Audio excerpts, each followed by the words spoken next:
సరే వాళ్ళు వస్తే మనం సంతోషం, హ్యాపీగా మనం వాళ్ళని తీసుకోవచ్చు.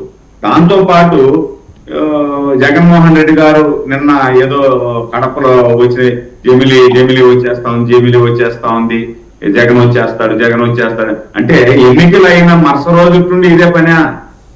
ఏదో ఇప్పుడు 5 సంవత్సరాలు మీకు అధికారం ఇచ్చారు, 5 సంవత్సరాలు మీకు అధికారం ఇచ్చి పరిపాలించండి రా మగడ అంటే ఏం చేస్తారు మీరు? ఒక అభివృద్ధి అయినా చేశారా మీరు? రాజధాని నాశనం చేస్తారు, పోలవరాన్ని నాశనం చేస్తారు, ఎక్కడా కూడా ఒక రోడ్డు లేదు, అన్ని రోడ్లు గుంతలు మైన్ చేసి పారేస్తారు.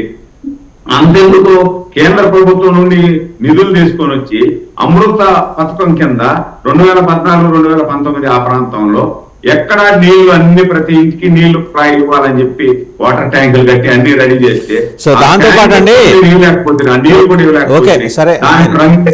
సురేంద్ర నాయుడు గారు, జగన్మోహన్ రెడ్డి గారు, వైసీపీ ఒక చరిత్ర మన వర్తమానంలో ఉందో. రేపు సంక్రాంతికి బాలయ్య బాబు సినిమా వస్తుంది, వెంకటేష్ సినిమా వస్తుంది, and Ram Charan cherry cinema వస్తుంది.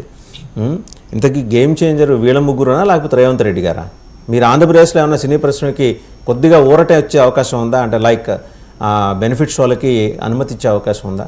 ఎందుకంటే వారం రోజులే సినిమా లైఫ్, వారం రోజులే, ఆ వారం రోజులు వచ్చే డబ్బులే ఇండస్ట్రీలో మరి సర్క్యులేట్ అవ్వాలి. అలాగే దాని మీద డిపెండ్ అయిన పరోక్షంగా లక్షలాది మంది, ప్రత్యక్షంగా వేలాది మందికి డిపెండ్ అయి ఉన్నారు. ఇప్పుడు దిల్ రాజు గారు రేవంత్ రెడ్డి దగ్గరికి వెళ్ళారు, మాట్లాడతారు. అక్కడ కూడా ఏదో ఆవేశంలో వాళ్ళు కూడా నిర్ణయం తీసుకుంటారు.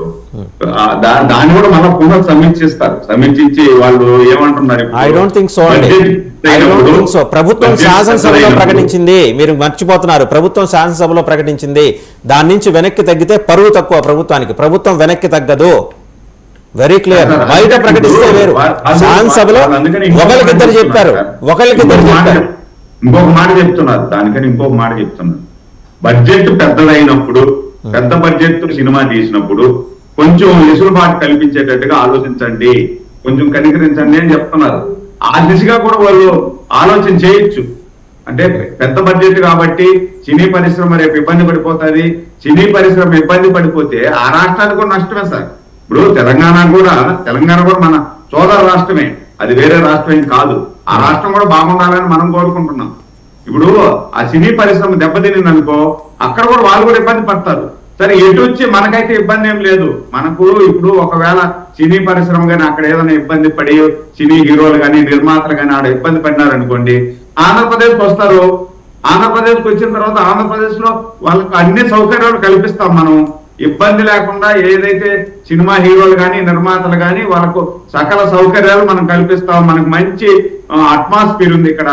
ఇప్పుడు వైజాగ్ నుండి కోస్టల్ ఏరియా అద్భుతమైనటువంటి ఏరియా ఉంది మనకు. వైజాగ్ లో కూడా మంచి, ఇప్పుడు జగన్మోహన్ రెడ్డి గారు కూడా ఒక ప్యాలెస్ కట్టాడు కదా, ఆ ప్యాలెస్ ఎట్ట వాడుకోవాలని అందరూ ఆలోచిస్తున్నారు. మీకు అలవాటే కదా సంక్షోభం నుంచి అవకాశాలు మీరు చేయగలరు, నమ్మకం జనాలకు.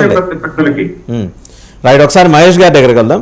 మహేష్ గారు, పరస్పర భిన్నమైన వాదనలు మీ నాయకుల నుంచి వస్తున్నాయి.